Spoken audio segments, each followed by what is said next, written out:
چرند پرند ہے، کوئی انسان ہے، خواہ کوئی بھی ہو، تو ماشاء اللہ کہنا چاہیے۔ نعمت کا شکر ادا کرتے وقت الحمدللہ، ویورز یہ تو سب کو ماشاء اللہ پتہ ہے، اور ہر بندہ کہتا ہے انسان کا شکریہ ادا کرتے ہوئے جزاک اللہ خیرن، ٹھیک ہے، شکریہ جیسے کہ ہم کرتے ہیں تو شکریہ بھی کر سکتے ہیں، اور جزاک اللہ خیرن۔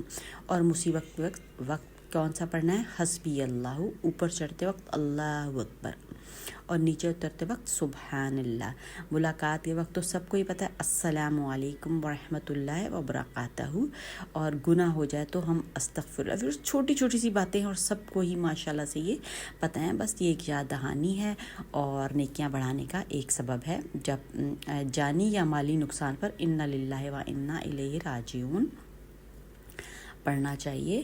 کوئی فوت ہو جائے تو جیسے ہم سب سے پہلے جو ہے انا للہ و انا الیہ راجعون پڑھنا چاہیے۔ تو میری طرف سے سب کو بہت بہت جمعہ مبارک، اور ماشاءاللہ سے ذی الحج کا مہینہ